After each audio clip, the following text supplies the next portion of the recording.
a new generation of battleships, ordered by Hitler to destroy the enemy at sea. They're huge, they're powerful, they're dangerous, they're bad. Monster ships, larger, faster, and deadlier than anything else afloat. This piece is amazing. This is part of the belt armor of the Bismarck. Record-breaking vessels, engineered to be virtually unsinkable.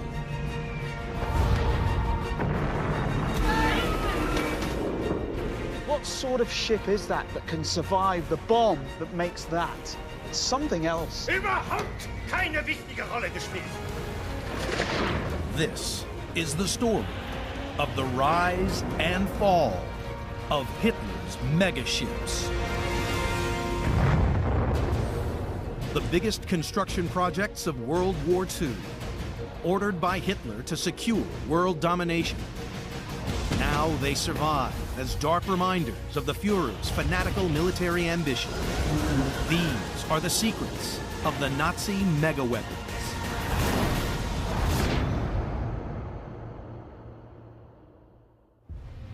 November 1944, the Arctic.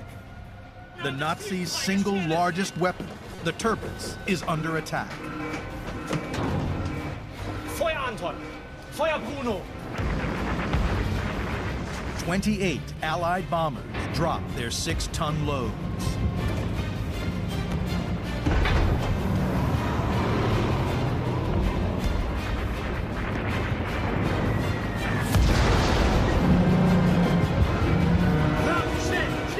The 1,700 men on board are relying on the engineering of this enormous ship to save their lives. The remnants of that mighty battle still litter this Norwegian fjord. Wow. Now that is a hefty chunk of metal. That has got to come from the Tirpitz. It's quite exciting to touch that. I'm touching really a ship that no longer exists. It's like cast iron proof that that mythical beast did exist. It's quite wonderful.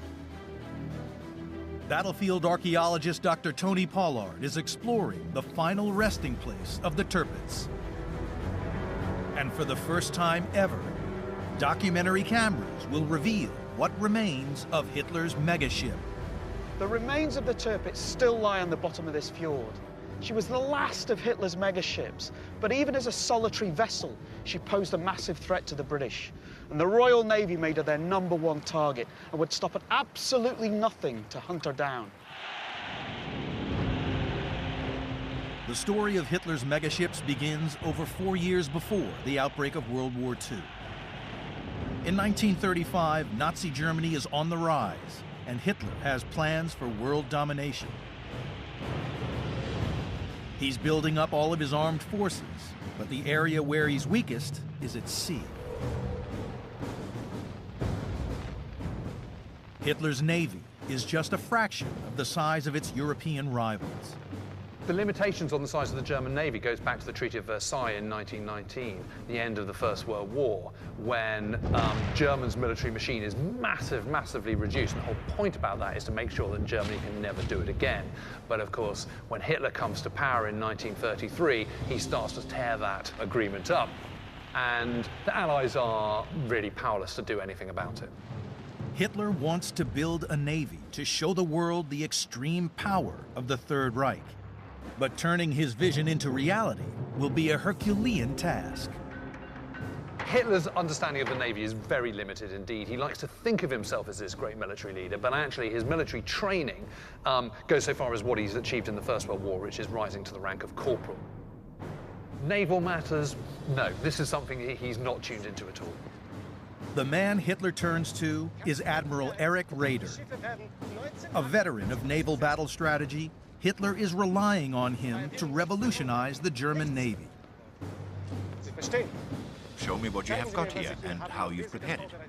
Vader imagines that any future warfare is going to be much like his experiences of the First World War, where large numbers of heavily armed, heavily armored capital ships, surface ships, are banging 6 rounds out of each other, hurtling shells across large mileage of ocean and seeing if you can knock one out of the water.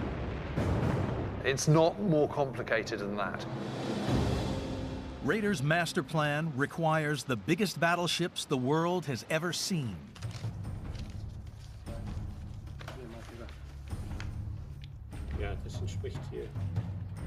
But in 1935, there are limitations on the size of ships that can physically be built by the Nazis.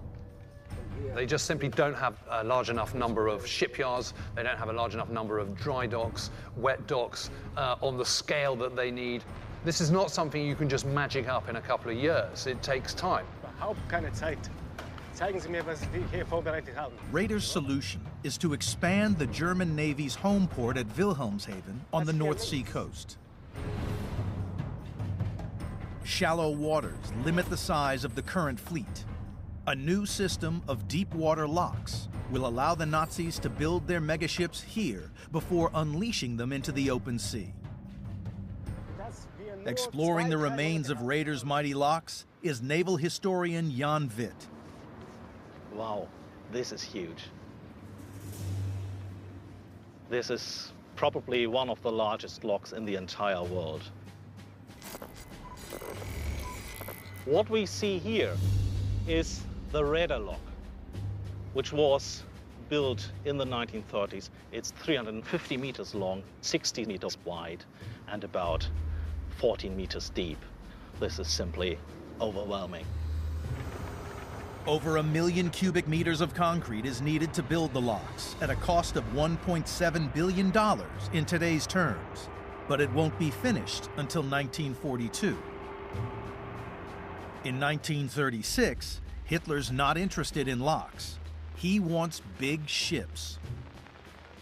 Raider delivers the first plans for his fleet, 2 enormous battleships, Bismarck and Tirpitz. To keep up with other navies, these 2 battleships will be 50,000 tons each. The mere threat of these ships will be enough to deter the British, should the need arise.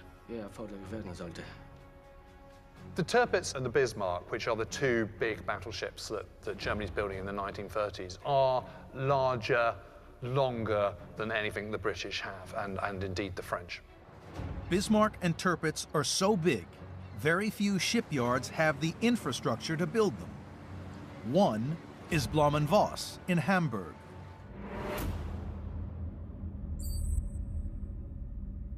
Military engineering specialist Mike Pavlik is exploring the site, which is still an active shipyard today. Although it's completely covered over now, this is the exact spot where slipway number 9 was, where Blohm+Voss built the Bismarck. Imagine, if you will, a sloping slipway running from about here to the edge of the water, about 300 meters, where they laid the keel in 1936. This is so exciting. This is where they physically built the Bismarck.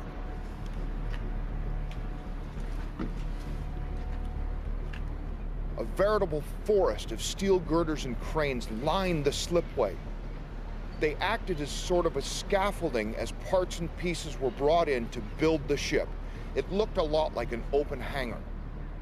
Both ships will be over 800 feet long, nearly 120 feet wide, and 18 stories high. Remnants left from their construction can still be found today. This piece is amazing. This is part of the belt armor of the Bismarck, the armor plating that went outside the hull to protect it in critical areas. This piece was left over. After the war, it was found, and here it sits today. That's an enormous hunk of steel. The Bismarck's armor plating is designed to withstand an explosive charge of 550 pounds of TNT. But there's a problem. The armor weighs over 19,000 tons, a staggering 40% of the entire final weight of the ship. One of the main considerations in shipbuilding is weight. To conserve weight, the Germans built the Bismarck in a very different way. The answer that they came up with was to weld the rest of the hull. Welding is a much lighter process because instead of using bolts and rivets to attach metal together, it actually electrically melts the metal, fusing the two parts together, creating a not only lighter but also stronger bond. It's incredibly well armored. It's the best armored battleship the world's ever known. And there is certainly a case that the Germans over-engineered their battleships, just as they over-engineer everything. Admiral Raeder wants his ships to be unsinkable. Firstly, his designers create super-strength, double-layered hulls. The double hull construction means that there's an outer layer of metal as well as an inner layer of metal. The outer hull can take damage as long as the inner hull remains intact. To survive torpedo attacks, shell fire, and aerial bombardment, they each boast 22 watertight compartments to isolate internal flooding. The watertight compartments are designed so that if the ship takes a hit that penetrates, that section can be sealed off so that the rest of the ship doesn't flood and it still stays afloat and viable as a weapons platform. In February 1939, just as soon as the first hull is finished and the ship can float, Hitler takes the PR opportunity to launch it.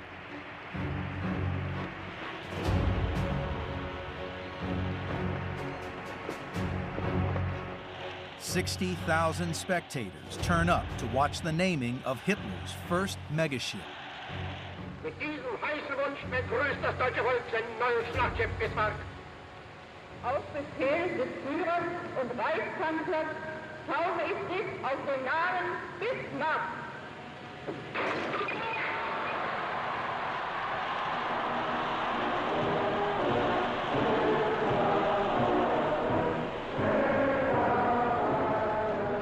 The point is, for Hitler, the Bismarck it's about prestige. It's a status symbol. It's saying, I've got the biggest warship in the world. Just 6 weeks after the launch of the Bismarck, Hitler launches his second superweapon, the Tirpitz. Taufe ich dich auf den Namen Tirpitz.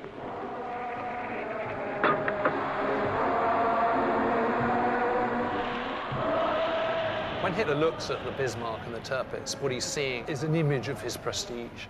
They're kind of huge, they're powerful, they're dangerous, they're bad. You know, it is a projection of his own power and authority.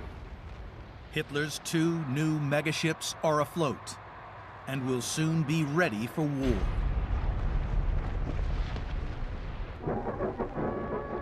Hitler is delighted with the progress of his new naval strategy.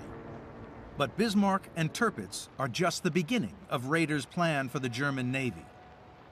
A vision he sets out in a manifesto known as the Z Plan. The Z Plan was a plan to enlarge the German Navy massively. Raeder was thinking about making the German Navy into a means of world domination. Well, the Z Plan in terms of battleships is a series of even bigger, better versions than the Bismarck and Tirpitz. So the first one is the H39, and that's around sort of 55,000, 60,000 tons and around 265 meters long, with even bigger guns. Raising the stakes, the H-42 weighs in at over 90,000 tons and stretches to over 1,000 feet in length.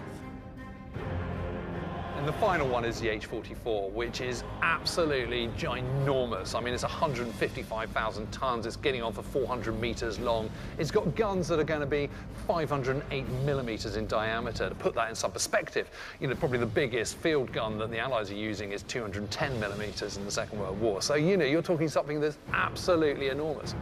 The total cost is estimated at over $22 billion in today's terms. But on completion, Germany would have the most potent navy in the world. Germany should be the greatest power on earth, and therefore it simply needed also not only the largest buildings, but also the largest battleships, as symbols of power, of the sheer might of Germany. But not even Hitler's biggest shipyards have the infrastructure to accommodate vessels of this size. This is the biggest dry dock I've ever seen in my life. The Nazi solution is to build Elba 17, located a short distance from where the Bismarck is being fitted out in Hamburg. It's one of the largest dry docks ever built. It's 350 meters long, it's 60 meters wide, and it's 14.5 meters deep. The ship behind me is a good example of the size and scale of the battleships that Hitler wanted to build during the Second World War. Hitler grants Raeder unlimited resources to accelerate naval expansion, but on one condition. He wants his new ships fast. I can't have them ready before 1948, no earlier, mein Führer. No, that's not good enough, Admiral. I need them by 1944. If I can build the Third Reich in 6 years, then the Navy can surely build these 6 ships in 6 years. And the reason for Hitler's impossible demands is soon evident. In September 1939, Germany invades Poland. The response from the West is faster than Hitler anticipates, and Raeder's plans are in trouble. Britain and France do declare war, and suddenly the Second World War has started. And this throws all the plans for the Z plan and for future rearmament into some disarray. So he parks the Z plan for a bit because at the moment the more immediate goal is the defeat of France, which is predominantly going to be done by air and land power, not by naval power. With the Z plan on hold, the priority for Raeder is to get the Bismarck and Tirpitz into battle.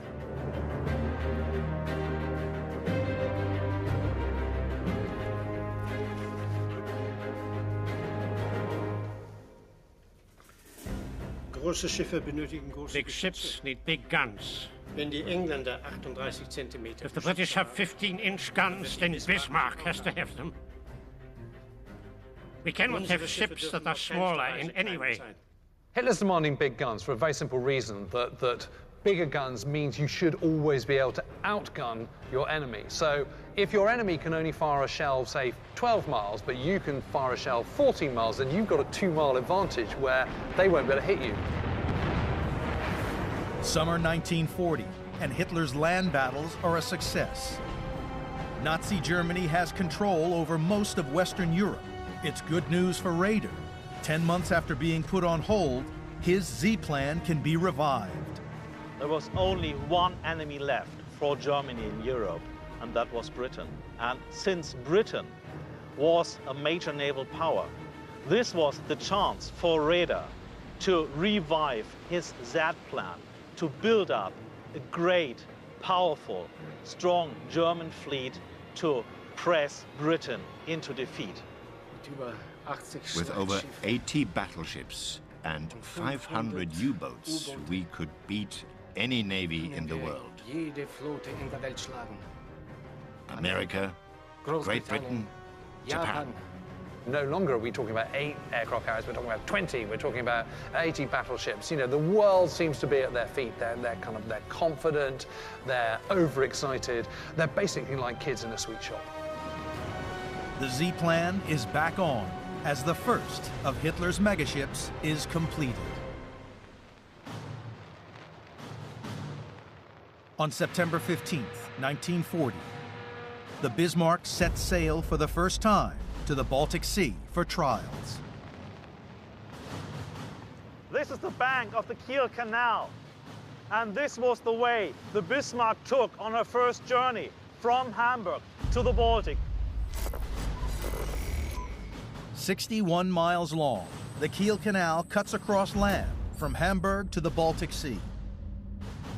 By taking the canal, she could avoid traveling around Denmark, thus avoiding possible attacks by the British. This must have been an impressive sight to see this massive, this giant vessel traveling through this artificial waterway. After 8 weeks of sea trials and intensive training for the 2,000-strong crew, the Bismarck is deemed ready for war, and just in time. The battle for the Atlantic is starting to really build momentum, and finally the Bismarck is ready, this huge battleship, the world's largest battleship with all its enormous firepower, and there is a real sense of confidence and anticipation that it's going to go out into the Atlantic and really make a huge impact.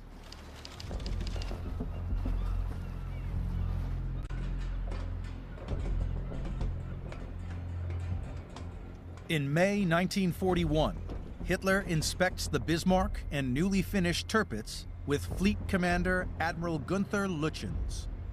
The Führer is unusually concerned. The numerical superiority of the British fleet presents a great risk. True, mein Führer.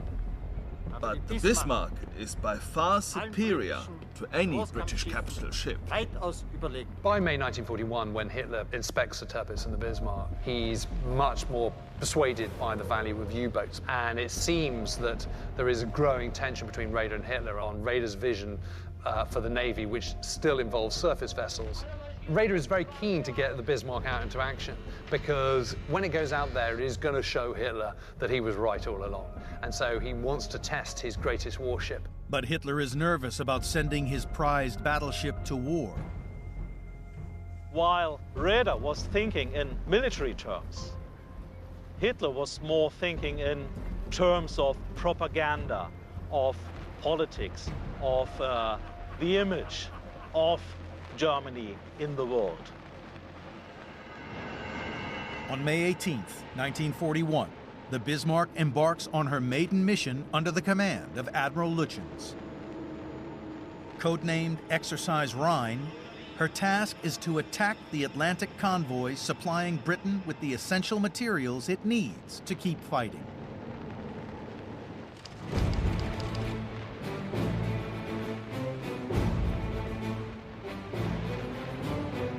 When a Bismarck goes to sea, the British are absolutely determined to sink it come what may. And it's not just because they're fearful of its potential as a weapon, but it's also because they know what a prestigious scalp it'll be if they sink it. The Bismarck is soon hunted down by ships from the Royal Navy, spearheaded by HMS Hood, the pride of the British fleet. Meldung an Kommandant, Schiff ist gemessen.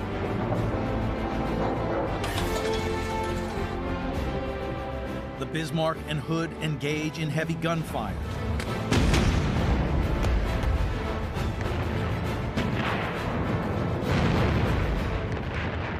This German footage shows the Bismarck's massive 15-inch guns firing at the Hood from a distance of nearly 10 miles.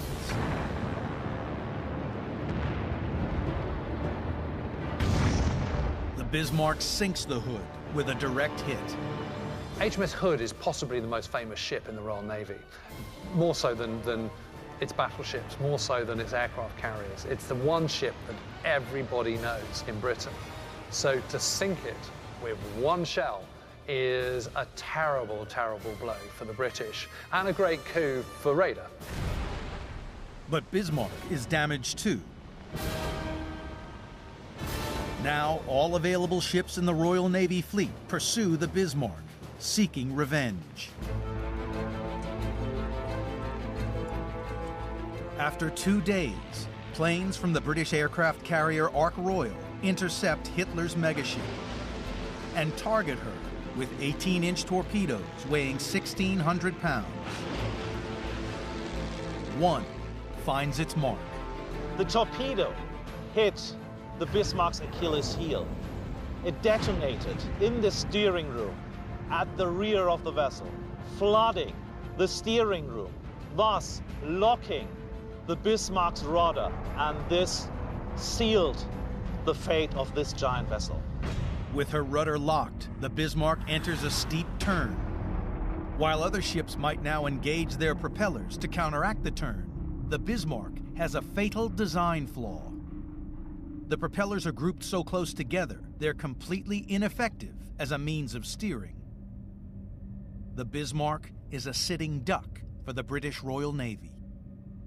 It's one of the great ironies that Raeder just hasn't really thought through this idea. I mean, he knows that aircraft carriers are needed, but he hasn't anticipated that it's going to be out-of-date biplanes that are going to knock out his mighty warship.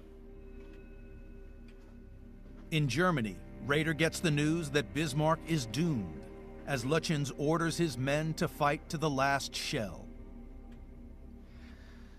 Send this to Admiral Lütjens.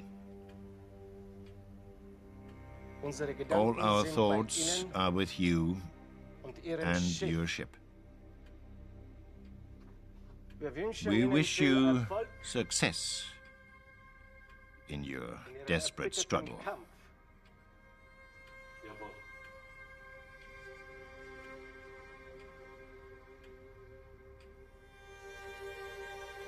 Facing the certain loss of the Bismarck, for Raeder it was the best option for that vessel to go down with the flag flying, because it was simply the only way out, rather than to surrender the vessel to the enemy. On May 27, 1941, after nearly 2 hours of continuous bombardment, Hitler's largest battleship sinks on her maiden voyage. Close to 2,000 sailors are lost. For Hitler, it's a PR disaster, and he holds Raeder, as head of the Navy, personally responsible. Es ist völlig sinnlos. It is pointless having such a ship as Bismarck at the bottom of the sea. What is the point of having a capital ship like this? Tell me! Are they completely useless? We can only win the war on the sea by being bold, mein Führer. What do you mean, bold? Who do you think you are talking to? Hitler has lost faith in Raeder and his Z-plan. The H-class of ships are canceled, and all materials sent to build U-boats. But Hitler still has one megaship at his disposal. He orders the Tirpitz to take up a key strategic position in Norway.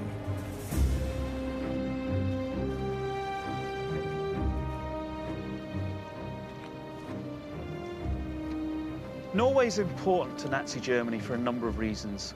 It's a possible target for Allied invasion, and that's why the German Atlantic Wall stretches all the way from the north of Norway down to the Spanish coast. But it's also very close to the route of the Arctic convoys, where the Royal Navy are escorting ships to Russia, taking vital supplies for the Russian war effort.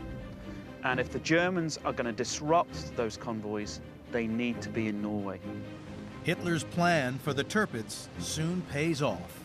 Tirpitz didn't need to leave harbour to be a problem for the Royal Navy.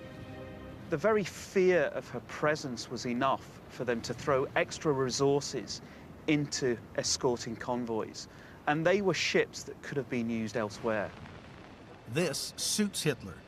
He doesn't want to engage with the Allies. He can't afford to lose any more of the fleet. But on New Year's Eve 1942, against Hitler's orders, a German naval task force attacks an Allied convoy off Norway. Hitler is furious. His orders have been disobeyed. The High Seas Fleet has played no important role in this war. Fighting power is lying idle, while the army is constantly engaged. The Navy lacks men of action who are determined to fight. Your use of capital ships to attack commercial convoys is strictly against my orders. My orders, Admiral! All capital ships will now be scrapped. Their guns and crews will immediately be sent to Norway to support coastal defense. Hitler's outburst is the final straw for Raeder. Humiliated by the scrapping of the Z-plan and now faced with the dismantling of his naval fleet, he resigns. His ships are dismantled and their guns sent to bolster the Atlantic Wall. But one ship is made an exception, the Tirpitz. Hitler has plans for his prized battleship. In March 1943, he sends it even further north to lurk in an Arctic fjord. The Tirpitz spent 18 months anchored in Kafjord, just behind me here. And there are a number of reasons for that. One is that she's a huge ship and takes a lot of fuel to move. And there's not a lot of that going around, so she needs to conserve that. So she gets parked up. A fresh crew is posted to man the anchored mega-weapon. One of the more than 2,500 on board is 18-year-old Willibald Wölsing. A newly trained gunnery officer, he has a vital role in protecting the ship.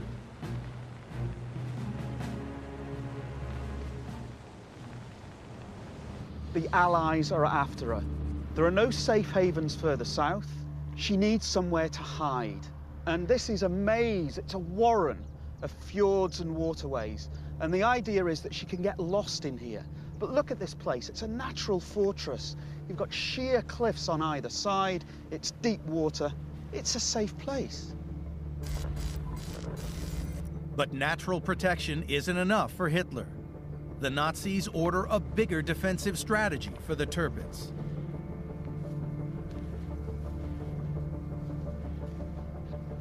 Oh, here's something. This is a fairly solid construction. Concrete base, good view of the fjord. There can be little doubt that this is an anti-aircraft gun platform, and it drives home the fact that even though you've got this amazing fjord that's a natural defense, it's not going to be enough to stop the Allies who are hunting down the Tirpitz. And so a system of defenses are required. And this isn't a solitary installation. They're all the way along the cliff line here, and they're all the way throughout Norway. Hitler knows the British will stop at nothing to destroy the Tirpitz. So guns alone are not enough. The Tirpitz also had another line of defense, anti-torpedo nets. And these were suspended from the surface but dropped all the way down to the seabed. And if a torpedo was fired at them, the really heavy steel meshing would detonate the torpedo a safe distance away from the ship. They wouldn't get anywhere nearer. We know they were using these nets because we have wonderful RAF reconnaissance photographs of them.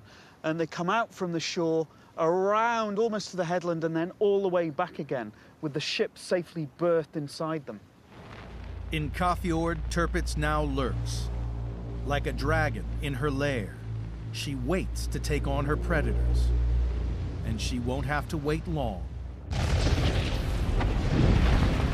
In the summer of 1944, following the liberation of Leningrad and the successful D-Day invasion, the momentum of the war is firmly with the Allies. Unnervingly for the crew of the Tirpitz, the British now have her firmly in their sights. For Churchill, the British Prime Minister, the Tirpitz takes on a sort of huge importance to him. He calls it the beast. And it's not just a case of knocking it out because it's a dangerous weapon. It's a case of knocking it out because it's a huge psychological victory to do so as well. And he becomes absolutely determined that come what may, like the Bismarck, the Tirpitz has to be sunk. Tirpitz is so well defended, the best way to attack it is from the air. But the Nazis come up with a revolutionary defensive tactic. Look at these things, they're amazing. Looks like some sort of prehistoric campsite. But these are the bases of the smoke generating machines. And these are the cans in which there's some sort of propellant, all this white stuff, here it's burned, that pumps out clouds of very thick white smoke. And the idea is that it fills up the void of the fjord and hides the ship beneath it from enemy bombers. And it can fill that space down there, which is absolutely immense, in less than 10 minutes.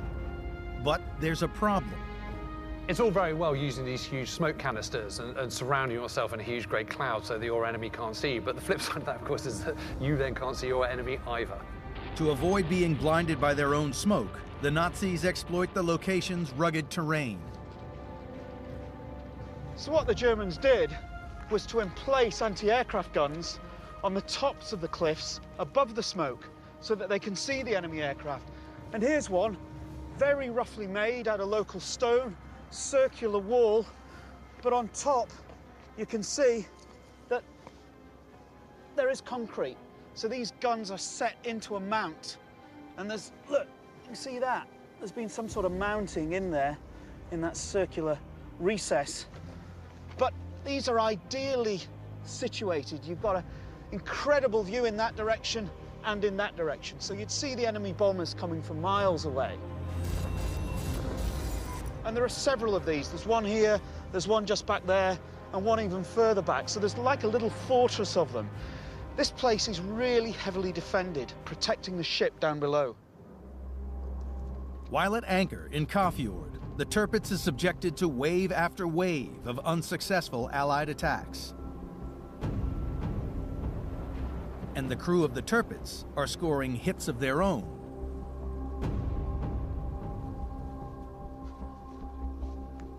Well, grief.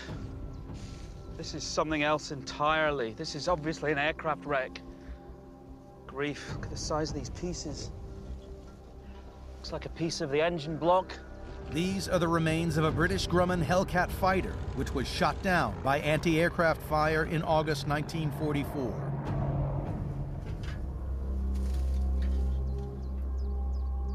Look at this airframe. It's still got the original green paint on it.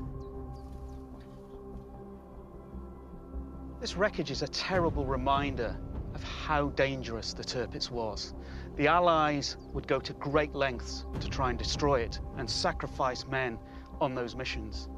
But it's also a demonstration of how effective German efforts to defend their ship were.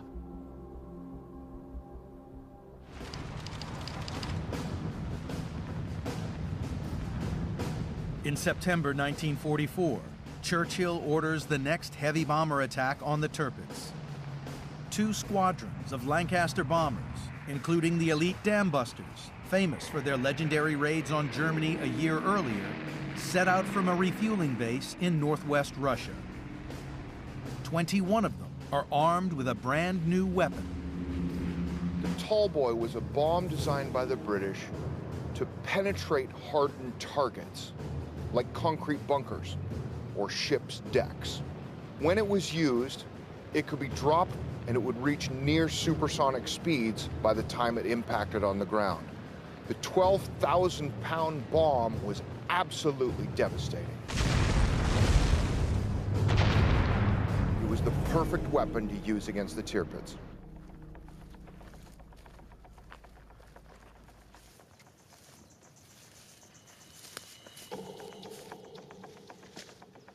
Oh boy. There's no mistaking this. This has got to be a bomb crater. Vast. I'm amazed at the size of it. You can see where the bomb has just driven itself into the mountainside and thrown up these massive splinters of rock.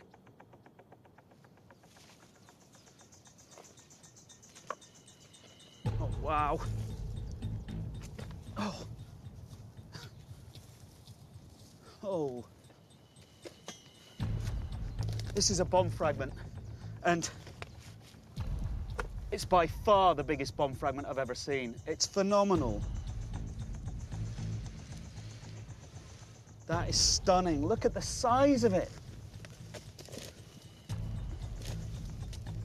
Solid steel. Look at it. It's curving away under the rock. And the thickness of it, it's the length of my fingers thick. This is from a Tallboy. It tells us that this crater was created by a Tallboy. And Tallboys were only dropped on one occasion here during Operation Paravane on the 15th of September 1944. That's incredible.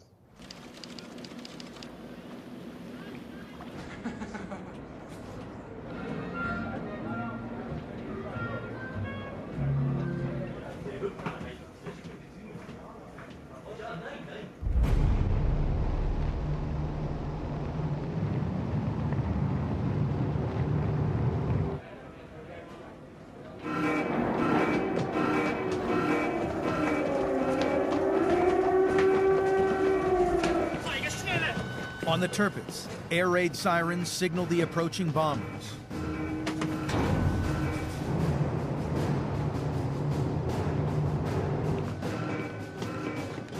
Young officer Willibald Wölsing recalled the moment in his memoirs. It was announced that 25 Lancaster bombers were heading directly for us. We took aim with our 15-inch guns and waited until they were in range. Feuer, Anton! Feuer, Bruno!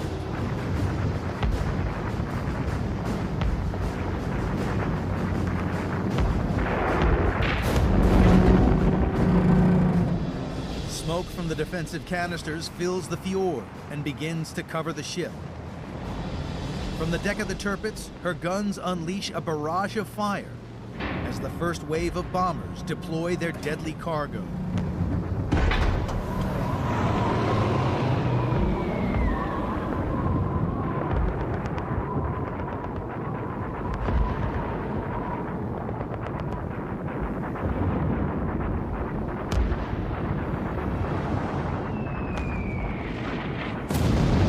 One of the tall boy bombs makes a direct hit on the Tirpitz. Wölsing recalls the impact. The bomb went through the entire front of the ship, but she was still afloat.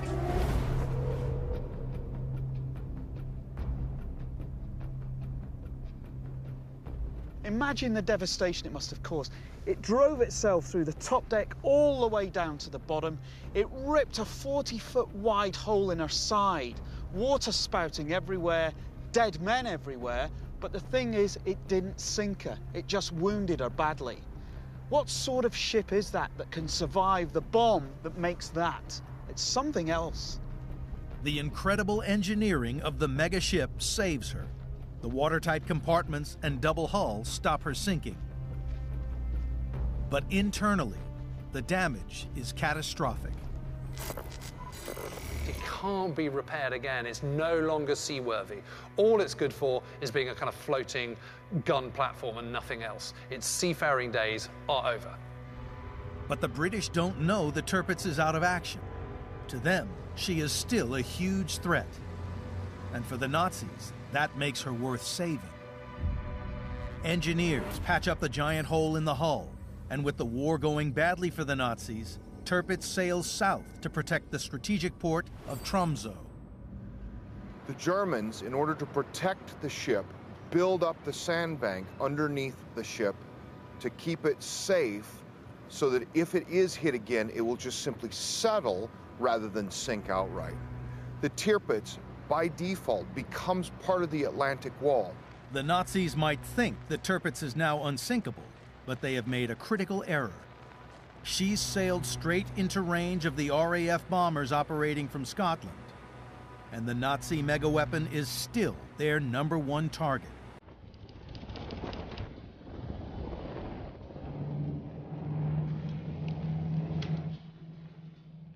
Determined to finish what they started, the British squadrons set off for another attack on the Tirpitz.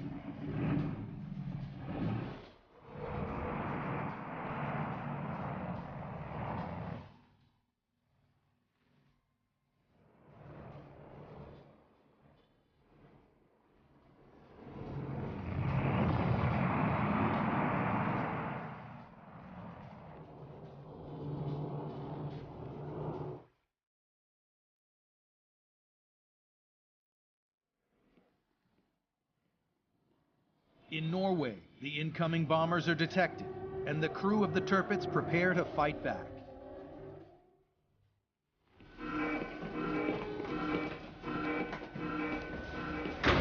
Everyone was in position when the bombers arrived overhead, but there was a problem with the automatic firing system. We couldn't track the planes with the guns and completely overshot. We didn't shoot one aircraft down.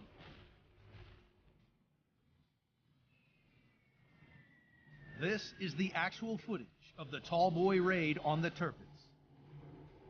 The first bomb to drop is a direct hit. It rocks the ship. Within 90 seconds, 9 6-ton bombs explode on and around the vessel. On board, it was total chaos. There were explosions going off all around us. Shockwaves from the exploding bombs in the fjord cause the Tirpitz to lurch to one side, dislodging her from the protective sandbank. Water rushes in, and the Tirpitz capsizes with 1,700 men on board. Lieutenant Wölsing is one of hundreds of sailors trapped inside.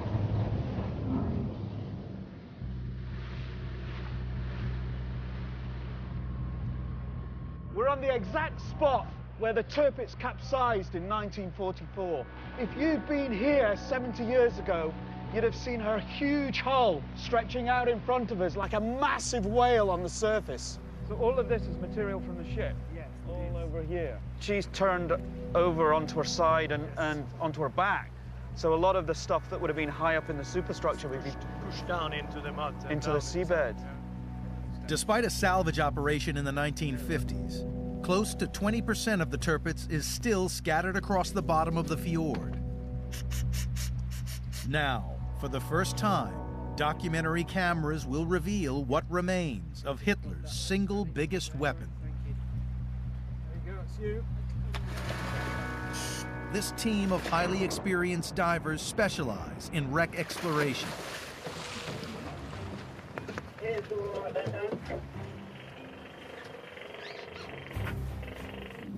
Today, nothing will be removed from what remains of the Tirpitz.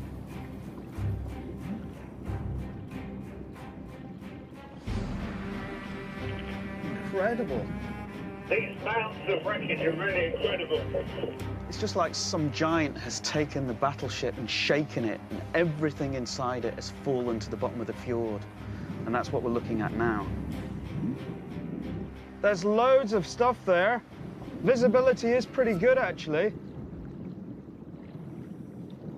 Okay, what's that? I can see a frame of some sort. Yeah, it looks like almost like a ladder on next to here. This is the 20mm anti-aircraft gun. These are shells with fuses on them. Look at it.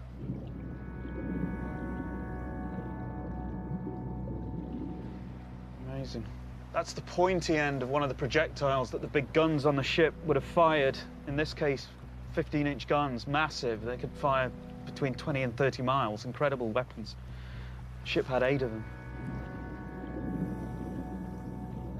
Oh, here's cordite. Look, these are all cordite strips. This is explosive from the shells. This is the way it comes. It's like almost like big, thick sticks of spaghetti. And if you pulled that out of the water today and lit it, it would go off. It would ignite.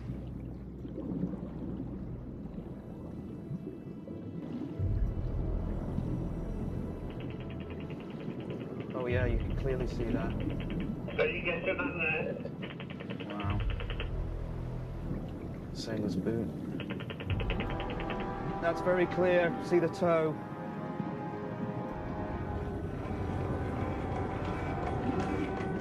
It's all rather cold and distant looking at the mechanics, but as soon as you see something that's related to an individual, it kind of brings it home that this was a personal story and that a lot of men died on this ship. In 1944, the situation was looking bleak for Wölsing and the other survivors. We were clinging onto anything we could find, just to keep above the freezing water, which was flooding in through every gap. It was soon up to our waists, and we knew there was now little chance of escaping the upturned ship with our lives.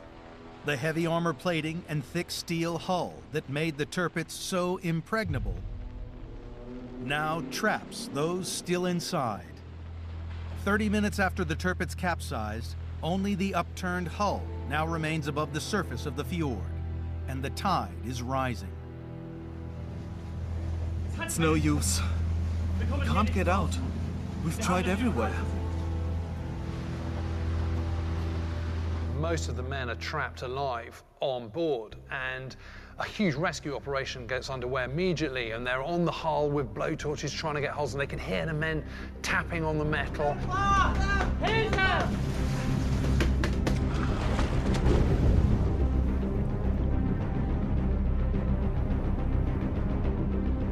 I had no idea there was that much material down there.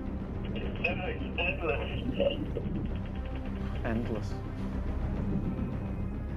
The Tirpitz contained over 4,500 tons of cables, piping, and machinery. Much of it was discarded during the salvage. It now litters the fjord, along with massive chunks of heavy armor. Wow, it's armor plating that's been cut up in the salvage operation, but just dumped on the bottom. They've not taken it away. Look at it. Really thick steel plates.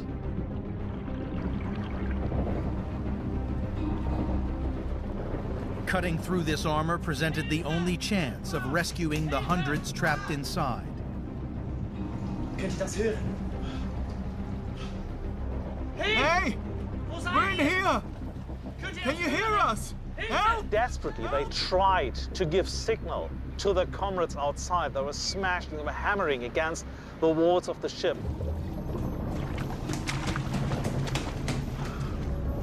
Of the 1,700 crew members on board the Tirpitz, close to 1,000 perished.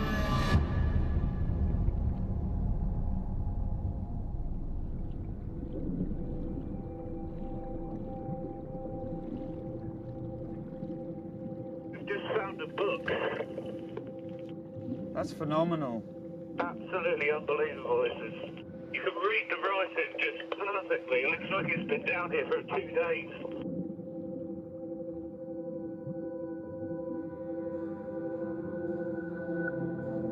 You can actually see the word war. War? How fitting.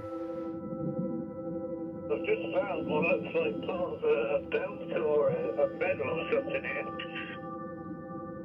You can see now it's actually a button. I can see that. That's amazing. Okay, put her gently back down and let's leave it there. It's really moving to see something that's personal and brings to light the human side of the story. I think it's very easy to get carried away with the mechanics and the engineering and the scale of this weapon. It's what this ship is. But there's a human side to this story. It's about men, individuals, about people. And it's about life and death. And it's all down there. And I think we need to respect that. This wreck needs to be preserved and remembered because it's a grave and it's a memorial. On November 12, 1944, the rescue mission continued into the night. Schnell! Hurry! The water's rising!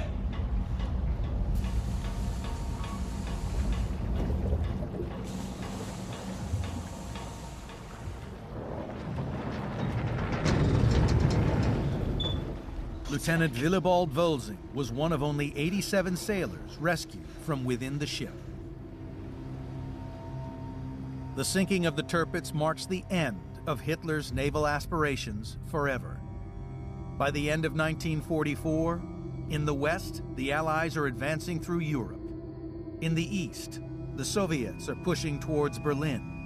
And now, both of Hitler's megaships, status symbols for the Third Reich, are underwater.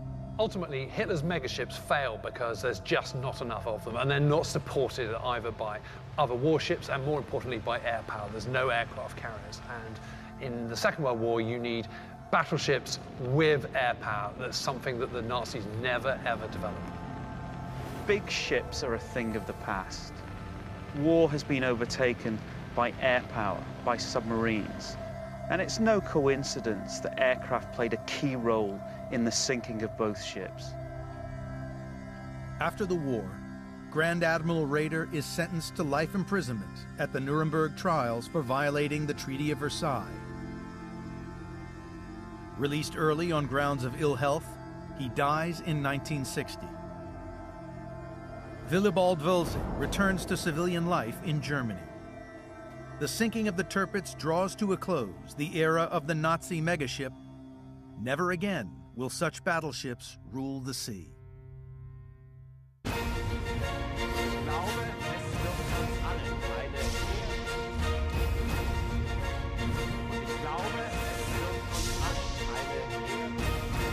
Nazi Mega Weapons Season 2 is available on DVD.